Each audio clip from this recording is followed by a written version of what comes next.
I have a remnant from a pear branch I cut. It's about 5 inches tall and almost 8 this way and about 6 like that, I think.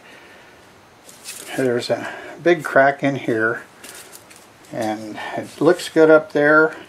I want to turn it as an end grain vessel of some sorts and try to leave that edge on it. I'm going to get it on my worm screw and see if it'll stay together.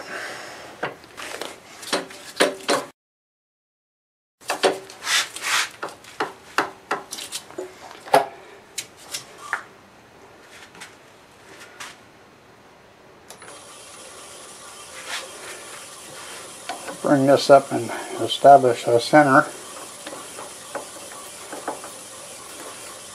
Okay. See how many RPMs I can get.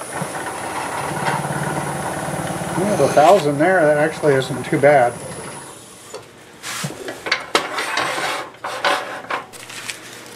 I'm going to get my 5/8 bowl gouge sharpened and we'll get cutting.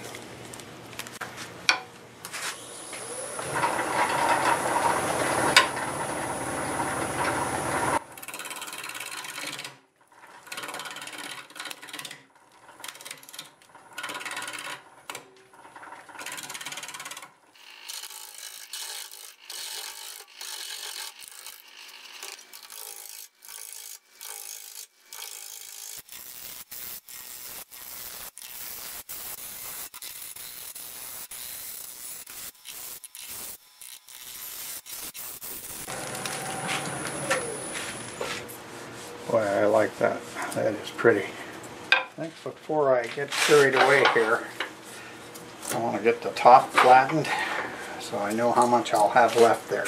Go ahead and use this square carbide for that.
Okay, I like it.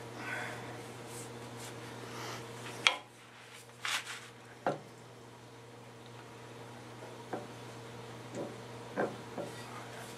think I might even take about 1 inch off of it, but let's get this flat and have a look at it.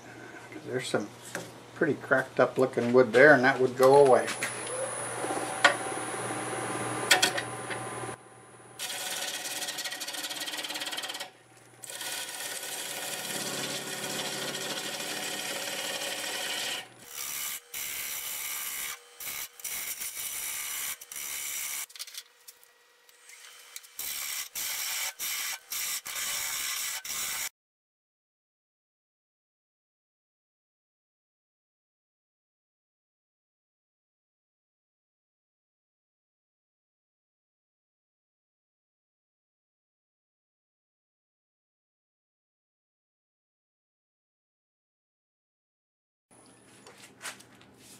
Okay, that's looking good.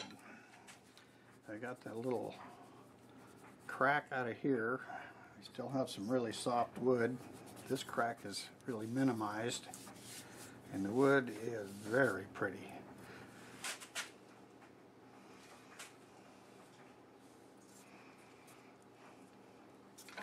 Maybe just a little bit.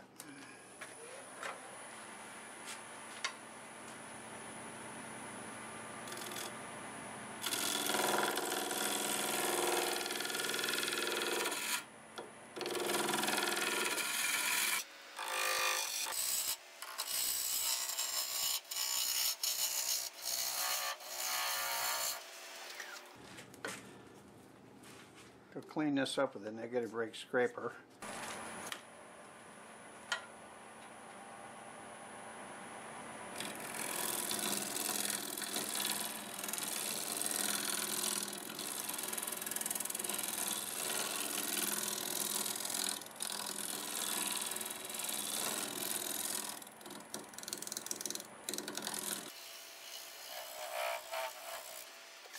Alright, that is very smooth. I'll cut a tenon on there and we'll get it flipped around.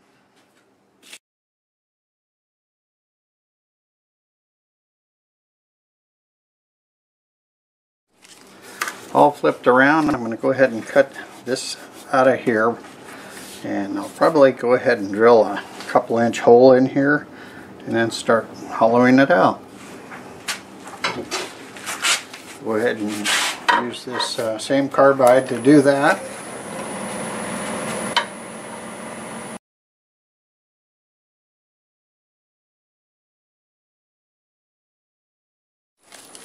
I'll start with 1 1/8 inches.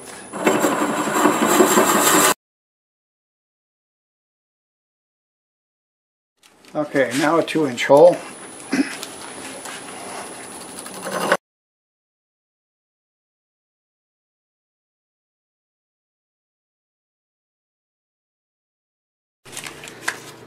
Two and 1/8 inch hole. It's about 1/8 inch from where I actually want the bottom, so I'll start hollowing it out now, and I'm going to use my little home-built hollowing tool. 1200 RPMs.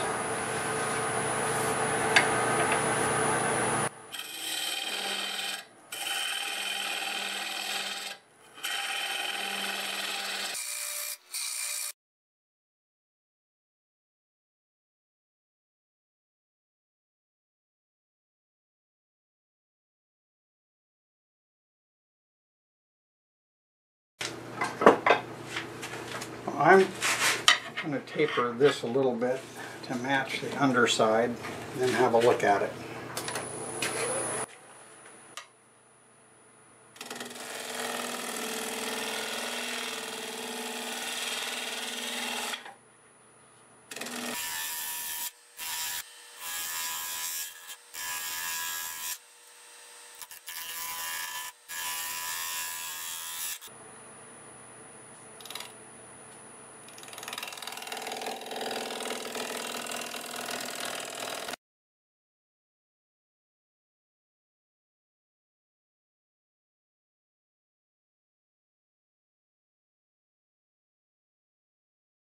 There's where my bottom's going to be.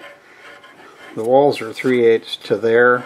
I just need to take more off of here and blend it up. And then it is about as far as I want to go with it. So, I may block you a little bit here, but I'll try not to.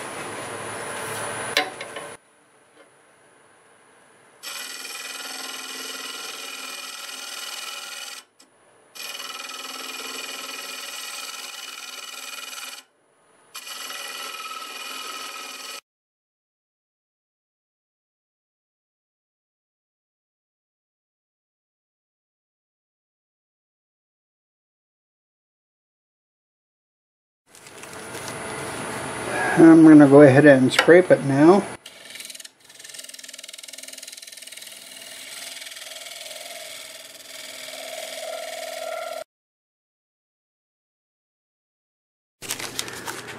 So I think it's ready to sand. I'm very happy with how that turned. It really turned nice. Pretty surprised. It was a lot easier doing the end grain on this than what Locust is, that's for sure. But I do have some cracks here, and I have a crack that right there. I had that crack that I knew was there, and didn't know if I'd turn it away or not. I'll probably seal around the sides of that and put some CA glue in here. I don't want it to continue to go. But I'm going to get my vacuum cleaner over here and clean up this sawdust, get the CA glue on there, and we'll be ready to do the sanding. I'm going to go ahead and sand the bottom area with the 2-inch disc. I'll come back and do the sides with a piece of paper like this, and then probably these areas here I'll work out with hand sanding as well.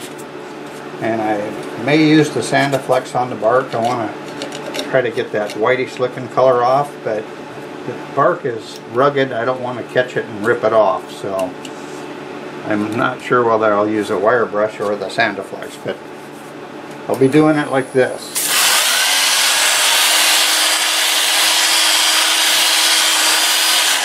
Get the bottom like that, and we'll come back in here and take care of that. So that's what I'm going to be doing for a little while, and I decided to use the Sandiflex, and it's working really good, so I'll show you how I was doing it.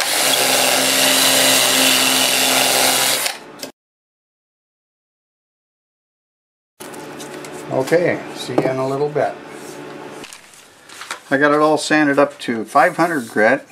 I got the bark looking nice.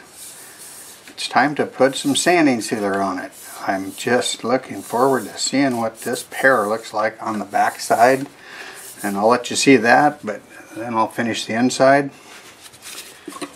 I'm going to start with putting some on the bark.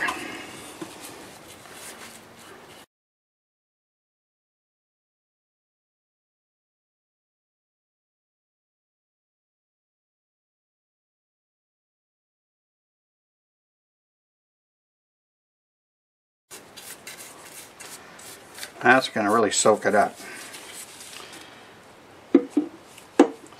Alright, now I'm going to take a little piece of cloth and get it on the wood of the bowl.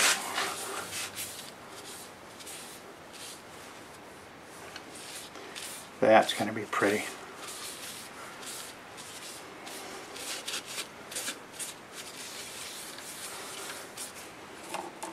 As soon as I get all of this on, I've got to make a run to the big box store and get some chains for my chainsaw. We finally had our Siberian elm tree trimmed, and I have a stack of pieces in the backyard I got to cut down and find a place to put them. And a couple of the pieces actually have burl on them. Time to remove this tenon. Got a block in my chuck, non-slip material. Bring it up and go into the existing hole that I started with. We'll see how it runs. I'm going to just go with it.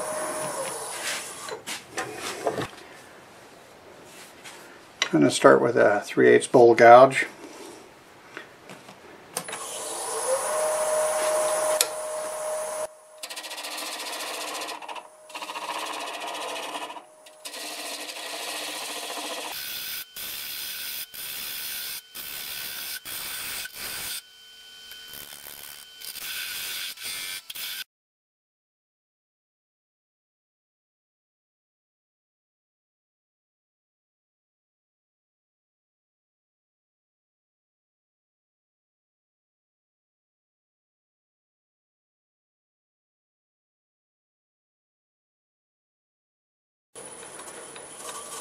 Now we're going to get down about 200.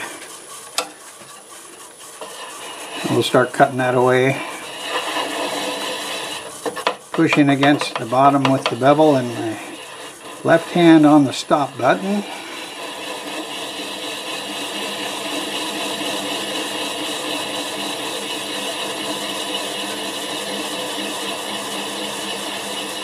Again, I did not invent this. This belongs to Phil, and he said it was okay if I did it. At least I think he would say it was okay. When that little nub stops,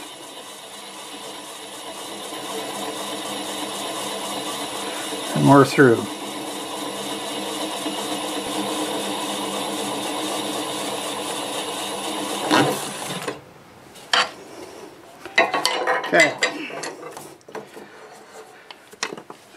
Wasn't real pretty, but it worked.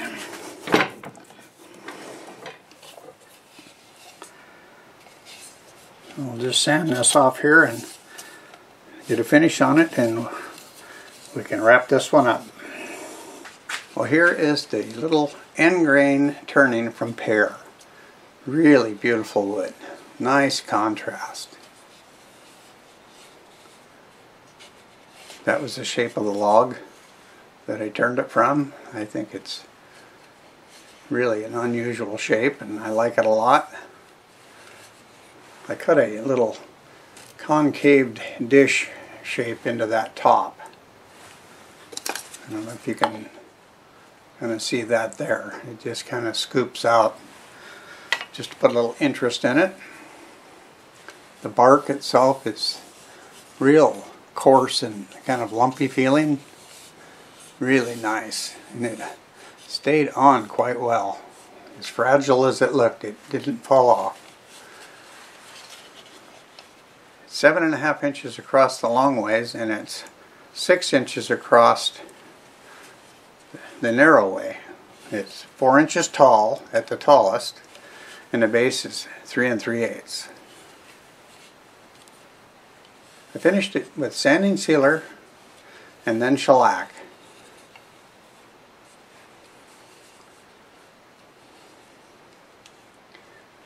I'm really happy with it. I hope you enjoyed watching it being made. I'd like to thank everyone for watching.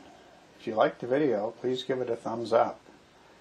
And a special thanks to all my subscribers. I truly appreciate each and every one of you. If you're new to my channel and you feel so inclined, please consider subscribing. Thanks again, and until the next time, I'll see you later.